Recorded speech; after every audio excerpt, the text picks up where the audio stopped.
Lời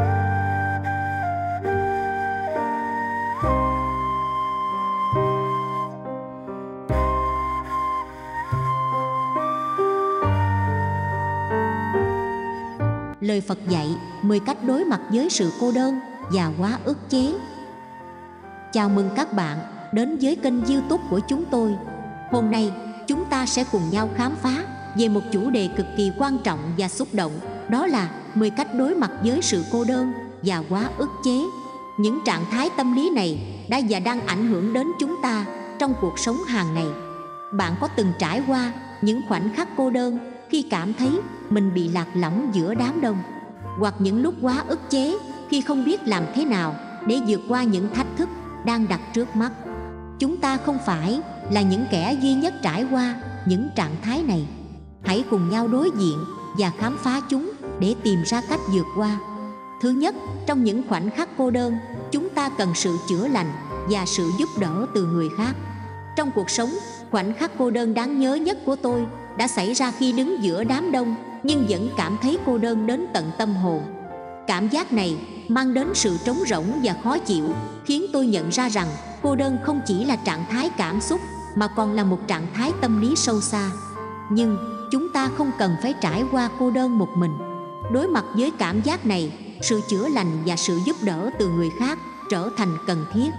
Họ là những ngọn hải đăng ánh sáng nơi chúng ta có thể tìm ẩn náu khỏi bóng tối. Sự quan tâm và thấu hiểu chân thành của họ mang lại sự thoải mái mà chúng ta khát khao. Hãy tìm những người tỏa ra năng lượng tích cực, những người có khả năng lắng nghe mà không phán xét. Họ là nguồn an ủi và trấn an, nhắc nhở rằng chúng ta không đơn độc trong cuộc sống. Chấp nhận nhu cầu được chữa lành và sự giúp đỡ từ những người này, để nguồn năng lượng tích cực của họ truyền cảm hứng và niềm vui mới vào cuộc sống của chúng ta. Hãy cùng nhau vượt qua khó khăn, đón nhận hành trình của mình và tạo ra một thế giới tràn đầy sự tích cực và yêu thương. Lan tỏa thông điệp này, tạo sự kết nối và chia sẻ tình yêu thương để giúp những người khác vượt qua cô đơn và quá ức chế. Thứ hai, đừng tỏ ra ổn khi thực tế của tình huống đang khác xa. Trong cuộc sống, chúng ta thường cảm thấy áp lực để tỏ ra mình ổn, ngay cả khi mọi chuyện xung quanh đang suy sụp. Lý do chính là chúng ta muốn che giấu sự yếu đuối, không muốn trở thành gánh nặng cho người khác hoặc sợ bị coi thường. Khi mọi chuyện thật sự rất tệ, việc tỏ ra mình ổn có thể xuất phát từ lòng tự trọng và sự tự bảo vệ. Chúng ta muốn bảo vệ bản thân khỏi sự tổn thương và sự chênh vênh của cuộc sống. Tuy nhiên, đằng sau lớp mặt nạ ấy, chúng ta có thể cảm thấy cô đơn, bất an và khó chịu. Tuyệt vời là khi chúng ta nhận ra rằng chúng ta không cần phải giả vờ. Chúng ta không phải một mình trong cuộc đấu tranh này. Hãy tìm kiếm sự chữa lành và hỗ trợ từ những người thân yêu, bạn bè hoặc chuyên gia trong lĩnh vực tâm lý. Họ có thể cung cấp cho chúng ta sự ủng hộ, lắng nghe và định hướng, giúp chúng ta vượt qua khó khăn và tìm lại sự cân bằng trong cuộc sống. Hãy nhớ rằng việc tỏ ra mình ổn, mặc dù mọi chuyện rất tệ, không giúp chúng ta thật sự tiến bộ. Chân thành chia sẻ và tìm kiếm sự hỗ trợ sẽ giúp chúng ta xây dựng sự mạnh mẽ, đối mặt với thử thách và trưởng thành trong quá trình khám phá cuộc sống. Việc chấp nhận thực tế cũng là bước đầu tiên để tìm cách điều chỉnh và đối mặt với tình huống. Thay vì trì hoãn, đổ lỗi cho người khác hay rơi vào trạng thái tự trách bản thân, chúng ta cần tìm cách tìm ra giải pháp và hành động. Đôi khi, chúng ta có thể cần thay đổi quan điểm, thay đổi phương pháp làm việc hoặc tìm ra cách tiếp cận mới để vượt qua trở ngại. Điều quan trọng là không để cho tình huống khó khăn chiếm lĩnh tâm trí và cảm xúc của chúng ta. Thay vào đó, chúng ta nên tập trung vào những điều chúng ta có thể kiểm soát và tìm ra cách thích ứng với những gì xảy ra xung quanh. Điều chỉnh và thích nghi không chỉ giúp chúng ta vượt qua khó khăn mà còn cho phép chúng ta phát triển, trưởng thành và học hỏi từ mỗi trải nghiệm. Thứ ba, để vượt qua, chúng ta cần sự giúp đỡ và dẫn dắt từ những người tích cực. Tìm kiếm sự giúp đỡ từ những người tích cực có ý nghĩa quan trọng. Họ truyền cảm hứng và khích lệ chúng ta thay đổi tư duy và cảm xúc tích cực. Tiếp xúc với họ mang lại sự tự tin và động lực. Họ cũng chia sẻ kiến thức và kinh nghiệm, giúp mở rộng tầm nhìn và tìm giải pháp. Xây dựng mạng lưới hỗ trợ với những người tích cực cho phép chia sẻ khó khăn và vui mừng thành công. Nhờ đó, chúng ta tạo ra sự phối hợp, tiến tới thành công và hạnh phúc. Trân trọng những người mang năng lượng tích cực và tìm kiếm sự hỗ trợ từ họ để vượt qua mọi thử thách trong cuộc sống. Sự giúp đỡ và dẫn dắt từ những người tích cực có tác động mạnh mẽ đối với khả năng vượt qua cảm giác cô đơn và quá ức chế. Họ mang đến năng lượng tích cực, tạo không gian sáng sủa và lan tỏa niềm tin vào chúng ta. Sự lạc quan và động lực của họ có thể truyền cảm hứng và thúc đẩy chúng ta vượt qua tâm trạng buồn bã và tiếp tục. Họ cung cấp một môi trường an toàn và ủng hộ, cho phép chúng ta chia sẻ suy nghĩ, tâm tư và cảm xúc mà không sợ bị phê phán. Họ lắng nghe chân thành và đưa ra những lời khuyên xây dựng, giúp chúng ta cảm thấy không cô đơn và có người đồng hành. Ngoài ra, những người tích cực có thể trở thành nguồn cảm hứng và là tấm gương cho chúng ta. Họ đã trải qua khó khăn và vượt qua thử thách, là minh chứng cho việc chúng ta cũng có thể làm được. Sự thành công và sự vượt qua của họ truyền động lực và khích lệ chúng ta để khám phá tiềm năng bên trong mình. Tìm kiếm sự giúp đỡ từ những người tích cực không chỉ giúp chúng ta có sự khích lệ và kết nối tình cảm, mà còn tạo ra một môi trường tích cực để phát triển. Hãy tìm kiếm và xây dựng mối quan hệ với những người có năng lượng tích cực, và chúng ta sẽ tiến bộ và hạnh phúc trong cuộc sống. Thứ tư, đừng ảo tưởng quá cao về vị trí của mình trong lòng người khác. Đừng mắc phải sai lầm ảo tưởng vị trí quan trọng của mình trong tâm trí người khác. Chúng ta thường có xu hướng tự tin rằng mọi người luôn nhìn nhận và đánh giá ta theo những gì chúng ta tự tưởng tượng. Nhưng thực tế là mỗi người có quan điểm và cách nhìn riêng. Đừng đặt quá nhiều niềm tin vào giả định và kỳ vọng ảo để tự đánh giá bản thân. Thay vào đó, hãy tập trung vào việc hiểu và trân trọng chính mình, sống đúng với giá trị và mục tiêu cá nhân. Xây dựng sự tự tin từ sự tự chấp nhận và phát triển, không dựa vào nhận xét của người khác. Quan trọng hơn, hãy trân trọng sự khác biệt và đa dạng trong cách nhìn nhận, và hướng tới sự tự thực và sự tự tin vững chắc trong lòng mình. Cuộc sống không chỉ là việc nhớ đến và được nhớ đến. Đừng đặt quá nhiều giá trị vào việc để lại dấu ấn trong lòng người khác. Hãy tạo ra giá trị thực sự bằng cách mang lại niềm vui và hỗ trợ cho người khác, bằng cách gieo trồng tình yêu thương và đồng cảm trong mọi hành động. Hãy trở thành người có giá trị bằng cách làm điều tốt và hữu ích cho cộng đồng xung quanh. Hãy sống một cuộc đời có ý nghĩa, vượt qua việc chỉ để ý đến sự nhớ đến của người khác. Hãy trở thành người đáng nhớ trong mắt người khác bằng cách làm những điều tốt và mang lại sự ý nghĩa cho thế giới xung quanh. Hãy thấu hiểu rằng giá trị thực sự không nằm trong việc được nhớ đến một cách mãnh liệt, mà nằm trong việc sống đúng với chính mình và đóng góp cho môi trường xung quanh. Hãy trân trọng bản thân và sống với ý nghĩa và tầm quan trọng của bạn sẽ tồn tại mãi mãi trong cách bạn tạo dựng và ảnh hưởng đến thế giới. Thứ năm, chỉ khi không còn ai để nhớ, chúng ta mới trở thành kẻ đáng thương, là nhấn mạnh ý nghĩa của việc quan tâm và tạo dấu ấn trong cuộc sống.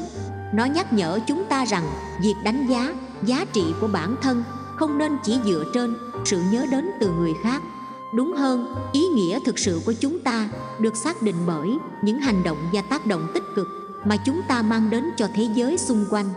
Chúng ta cần đặt sự chú ý vào việc xây dựng những giá trị và hành động đáng nhớ để tạo dựng một cuộc sống có ý nghĩa và đáng trân trọng. Khi không còn ai để nhớ, chúng ta có thể tìm thấy những lợi ích và ý nghĩa đáng giá trong cuộc sống thông qua 4 điều sau. 1. Điều này thúc đẩy chúng ta trở thành người tự lập và mạnh mẽ hơn. Chúng ta học cách không phụ thuộc quá nhiều vào sự chú ý và sự nhớ đến từ người khác, mà thay vào đó hướng tới việc tự thực hiện và tự trân trọng bản thân. 2. Sự đơn độc có thể trở thành một cơ hội để khám phá bản thân và phát triển sự tự nhận thức. Chúng ta có thể dành thời gian để hiểu rõ giá trị cá nhân, đặt mục tiêu và tìm kiếm ý nghĩa trong cuộc sống mà không bị ảnh hưởng bởi ý kiến và kỳ vọng của người khác. 3. Khi không có sự nhớ và quan tâm từ người khác, chúng ta có thể trở thành nguồn cảm hứng cho bản thân và người khác. Chúng ta học cách tự mình tạo dựng niềm vui và sự thành công, đồng thời truyền cảm hứng cho những người xung quanh bằng việc sống đúng với giá trị và tiềm năng của mình. Cuối cùng, việc không bị gắn kết với sự nhớ và quan tâm từ người khác giúp chúng ta đánh giá lại mối quan hệ và lựa chọn những người thực sự đáng tin cậy và hỗ trợ. Chúng ta học cách chọn lựa những người xung quanh mình dựa trên sự chân thành và đồng điệu giá trị, và tạo nên mối quan hệ chắc chắn và ý nghĩa. Khi không còn ai để nhớ, chúng ta có thể khám phá sự tự lực và phát triển tinh thần độc lập. Đó là cơ hội để trưởng thành và tạo nên những giá trị đáng trân trọng trong cuộc sống. Thứ 6, im lặng và trốn tránh có ý nghĩa trong quá trình trưởng thành. Im lặng và việc trốn tránh không phải lúc nào cũng chỉ là biểu hiện của sự yếu đuối hay thất bại. Thực tế, chúng còn có ý nghĩa quan trọng trong quá trình trưởng thành của chúng ta. Khi chúng ta im lặng, chúng ta tìm thấy sự yên bình trong tâm hồn và cơ hội để nghe thấy giọng nội tâm của mình. Đó là thời điểm chúng ta có thể tự xem xét và phân tích suy nghĩ, cảm xúc và mục tiêu của bản thân. Tương tự, việc trốn tránh cũng đóng vai trò quan trọng trong quá trình trưởng thành. Đôi khi, chúng ta cần thời gian và không gian để đối mặt với áp lực, mâu thuẫn và khó khăn trong cuộc sống. Bằng cách tránh xa những tác động tiêu cực, chúng ta có thể tập trung vào việc làm sạch tâm trí và tái tạo năng lượng. Quá trình này giúp chúng ta rèn luyện sự kiên nhẫn và đồng thời tạo ra một cái nhìn toàn diện hơn về cuộc sống và mục tiêu của chúng ta. Im lặng và việc trốn tránh có thể mang lại sự khám phá, phục hồi và tự chấp nhận. Đó là một phần của quá trình tự hiểu, khám phá sức mạnh và tiềm năng của chúng ta. Bằng cách tạo không gian cho im lặng và trốn tránh, chúng ta có thể tiếp tục hành trình trưởng thành và xây dựng một cuộc sống ý nghĩa và hạnh phúc. Trong cuộc sống hối hả và ồn ào ngày nay, im lặng và tạm dừng có thể mang lại nhiều lợi ích to lớn. Khi chúng ta im lặng, chúng ta có cơ hội để tập trung vào bên trong, lắng nghe tiếng lòng và đánh giá sự thật. Trong im lặng, chúng ta có thể tìm hiểu bản thân một cách sâu sắc hơn, nhìn vào trong để khám phá suy nghĩ, cảm xúc và giá trị cốt lõi của mình. Điều này giúp chúng ta hiểu rõ hơn về những gì thực sự quan trọng đối với chúng ta và hướng đến mục tiêu đúng đắn. Việc tạm dừng và im lặng cũng giúp chúng ta đối mặt với sự thật. Khi chúng ta dừng lại, chúng ta có thể nhìn thẳng vào những thách thức, sai lầm và khó khăn trong cuộc sống. Chúng ta không lẩn tránh mà chúng ta đối mặt và chấp nhận. Điều này giúp chúng ta trưởng thành và phát triển một cách vững chắc. Vì vậy, hãy trân trọng những khoảnh khắc im lặng và tạm dừng trong cuộc sống. Chúng mang lại lợi ích lớn cho việc tự hiểu bản thân, đối mặt với sự thật và suy nghĩ sáng suốt. Thứ 7, mặc dù có hiểu biết nhưng không nên sống mãi trong ảo mộng và hy vọng. Sự hiểu biết và lòng cố chấp sống trong ảo mộng và hy vọng có thể được xem như một sự kết hợp độc đáo của sự thực tế và sự tưởng tượng.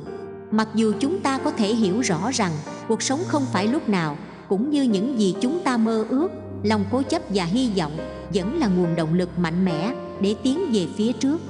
Trong sự hiểu biết, chúng ta nhận thức rõ ràng về những hạn chế và khó khăn, nhưng lòng cố chấp và hy vọng giúp chúng ta không bị đánh gục bởi những thử thách. Chúng tạo ra động lực để chúng ta vượt qua khó khăn, nắm bắt cơ hội và tạo ra những thay đổi tích cực. Một cuộc sống với sự hiểu biết và cố chấp, sống trong ảo mộng và hy vọng là một cuộc sống đầy màu sắc và ý nghĩa. Nó tạo ra sự cân bằng giữa việc chấp nhận thực tế và khám phá tiềm năng của chúng ta. Đó là lý do tại sao chúng ta nên giữ lửa hy vọng và khả năng mơ ước trong lòng, bởi vì nó là động lực để chúng ta tiến lên và tạo nên những điều tuyệt vời trong cuộc sống. Sống trong ảo mộng và hy vọng có những khía cạnh tích cực và tiêu cực đáng chú ý. Từ một khía cạnh tích cực, hy vọng và ảo mộng mang lại niềm tin và động lực cho chúng ta. Chúng là nguồn cảm hứng để mơ về một tương lai tốt đẹp, đẩy chúng ta vươn tới mục tiêu và khám phá tiềm năng bên trong. Sự ảo mộng giúp chúng ta thoát khỏi hiện tại và tạo ra những giấc mơ đầy màu sắc. Tuy nhiên, sống trong ảo mộng và hy vọng cũng có khía cạnh tiêu cực. Đôi khi, chúng ta có thể lạc quan quá mức và mất khả năng đối mặt với thực tế. Hy vọng không kiểm soát và ảo mộng không đúng mực có thể dẫn đến thất vọng và sự mất cân bằng trong cuộc sống. Chúng có thể làm lãng quên hiện tại và ngăn chúng ta khám phá những cơ hội thực tế xung quanh. Do đó, quan trọng là tìm thấy sự cân bằng giữa ảo mộng và thực tế, hy vọng và hiện tại. Chúng ta cần đặt mục tiêu rõ ràng và đồng thời làm việc chăm chỉ để đạt được chúng. Hy vọng và ảo mộng có thể là nguồn động lực và niềm tin, nhưng chúng cần được gắn kết với hành động và hiện thực. để mang lại thành công và sự hài lòng trong cuộc sống. Thứ 8, trong thời đại công nghệ, không trả lời tin nhắn cũng mang ý nghĩa riêng. Trong thời đại công nghệ phát triển, không trả lời tin nhắn trở nên ngày càng quan trọng. Việc không trả lời cho phép chúng ta lấy lại sự tập trung, giảm căng thẳng và khôi phục sự cân bằng trong cuộc sống. Chúng ta cần thời gian riêng để tắt đi những ảnh hưởng từ điện thoại và tận hưởng cuộc sống thực.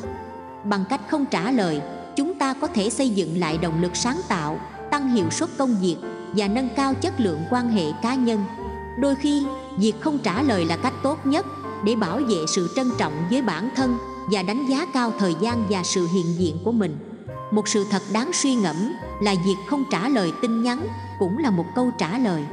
Thay vì quá đặt nặng vào ý nghĩa tiêu cực như người khác không bận rộn hoặc không muốn dành thời gian cho chúng ta, hãy xem nó như một cơ hội để chúng ta chấp nhận và thể hiện sự tôn trọng cho nhau. Đôi khi, không trả lời tin nhắn là dấu hiệu rằng chúng ta đang cần không gian riêng, thời gian để suy nghĩ, hoặc đơn giản là không có thể trả lời ngay lúc đó. Điều này không đồng nghĩa với việc xem thường hay phớt lờ người khác, mà là việc chúng ta cần tôn trọng và hiểu rằng mỗi người có quyền tự quyết định thời gian và cách tiếp nhận thông tin. Việc không trả lời có thể mở ra cơ hội cho một cuộc trò chuyện chân thành hơn khi chúng ta có thời gian suy nghĩ và cân nhắc trước khi đưa ra câu trả lời. Đồng thời, nó cũng là một cách để chúng ta kiểm soát được thời gian và không bị áp lực từ việc phải trả lời ngay lập tức. Hãy hiểu rằng việc không trả lời tin nhắn không phải là một sự phản đối hay lời từ chối, mà đôi khi là một cách để chúng ta bảo vệ bản thân, tôn trọng giới hạn thời gian và xây dựng một quan hệ gắn kết dựa trên sự tôn trọng và sự hiểu biết lẫn nhau. Thứ 9, việc không bận hoặc không muốn dành thời gian cho người khác. Việc không bận và không muốn dành thời gian cho người khác từ góc nhìn của người bị cô đơn và quá ức chế có thể làm tăng cảm giác cô đơn và tạo ra sự thất vọng. Khi người khác không đáp lại, chúng ta có thể cảm thấy bị bỏ rơi và không được quan tâm. Điều này đặc biệt đau lòng khi chúng ta cần sự hỗ trợ và chia sẻ. Tuy nhiên, thay vì suy nghĩ tiêu cực, chúng ta cần nhìn vào khía cạnh tích cực, tự tin vào giá trị của bản thân và tìm kiếm nguồn hỗ trợ từ những người thực sự quan tâm và sẵn lòng dành thời gian cho chúng ta. Sự đáng thương và cảm xúc khi trở thành kẻ bị bỏ rơi từ việc không muốn dành thời gian cho người khác. Cảm giác này gợi lên sự cô đơn, hư hỏng và thất vọng. Chúng ta có thể tìm thấy trong lòng mình có một cái hố đen vô tận, nơi mà không ai hiểu và quan tâm đến chúng ta. Tuy nhiên, trong bóng tối của sự bị bỏ rơi, chúng ta có thể tìm thấy ánh sáng hy vọng. Chúng ta có thể học cách đối mặt với cảm xúc này, tìm kiếm sự tự thân và khám phá giá trị bên trong. Qua sự đau khổ, chúng ta có thể hiểu rõ hơn về bản thân, khắc phục những thiếu sót và trưởng thành. Hơn nữa, trở thành kẻ bị bỏ rơi cũng đặt ra một thách thức để xây dựng lại mạng lưới xã hội. Chúng ta có thể tìm kiếm sự hỗ trợ từ những người thấu hiểu và chia sẻ cùng chúng ta cảm giác bị bỏ rơi. Bằng cách này, chúng ta có thể phục hồi sự kết nối và tìm thấy sự đồng cảm và tình yêu thương. Với lòng kiên nhẫn và sự chấp nhận, chúng ta có thể vượt qua cảm xúc bị bỏ rơi và xây dựng lại cuộc sống đầy ý nghĩa và đáng sống. Chúng ta không cần phụ thuộc vào người khác để tìm sự đáng thương, mà có thể tự thương yêu và chăm sóc bản thân, và từ đó lan tỏa sự đáng thương đến những người xung quanh. Và cuối cùng là hãy chấp nhận thực tế và thay đổi quan điểm để đối mặt với tình huống. Việc chấp nhận thực tế và thay đổi quan điểm là yếu tố quan trọng để vượt qua cô đơn và quá ức chế. Chúng ta cần nhìn thẳng vào tình huống hiện tại, không trốn tránh hay ảo tưởng. Khi chấp nhận thực tế, chúng ta có thể tìm cách thay đổi quan điểm và nhìn nhận mọi thứ từ góc độ tích cực hơn. Điều này giúp chúng ta nhìn thấy cơ hội và khám phá những giải pháp mới. Bằng việc mở lòng và sẵn lòng thay đổi, chúng ta có thể xây dựng mối quan hệ tốt hơn, tạo ra sự kết nối và tìm thấy sự hài lòng và hạnh phúc trong cuộc sống. Để chấp nhận thực tế và thay đổi quan điểm, có một số bước cụ thể mà chúng ta có thể thực hiện. Đầu tiên, hãy tự đánh giá mình một cách trung thực. Nhìn vào những khía cạnh của bản thân mà chúng ta cần cải thiện hoặc điều chỉnh. Tiếp theo, tìm kiếm sự hỗ trợ từ người thân, bạn bè hoặc những người có kiến thức và kinh nghiệm. Họ có thể cung cấp những góc nhìn khác nhau và định hướng cho chúng ta. Đồng thời, hãy chăm sóc bản thân, đặt mục tiêu và thực hiện những hành động tích cực để thay đổi. Điều này có thể bao gồm việc rèn luyện kỹ năng, tham gia vào hoạt động tạo niềm vui và tạo điều kiện tốt để phát triển bản thân. Qua quá trình này, chúng ta có thể tạo nên sự chấp nhận và thay đổi tích cực trong cuộc sống. Để đối mặt với sự cô đơn và quá ức chế, hãy xây dựng mối quan hệ tích cực bằng cách tìm sự kết nối với người khác, tìm sự hỗ trợ từ chuyên gia hoặc tham gia cộng đồng có cùng sở thích. Hãy mở lòng và chia sẻ cảm xúc của mình, quan tâm và lắng nghe người khác. Cuối cùng, hãy nhớ rằng bạn không đơn độc trong cuộc đời. Hãy tìm những người đáng tin cậy và tạo mối quan hệ ý nghĩa. Hãy lan tỏa thông điệp này và chia sẻ video để giúp những người khác vượt qua cô đơn và quá ức chế. Mỗi chia sẻ có thể là một hành động nhỏ nhưng mang lại tác động lớn. Hãy khích lệ và truyền động lực cho những người xung quanh, cho họ biết rằng họ không đơn độc và chúng ta có thể cùng nhau vượt qua khó khăn. Bằng cách chia sẻ, chúng ta xây dựng một cộng đồng ủng hộ và tràn đầy yêu thương. Cảm ơn quý vị đã xem và ủng hộ. Hẹn gặp lại trong những video tiếp theo, nơi chúng ta sẽ tiếp tục chia sẻ, truyền cảm hứng và xây dựng một cộng đồng đầy ý nghĩa. Nhớ bấm nút like, đăng ký kênh và chia sẻ để cùng nhau lan tỏa thông điệp tích cực đến nhiều người hơn. Hẹn gặp lại các bạn trong video tiếp theo.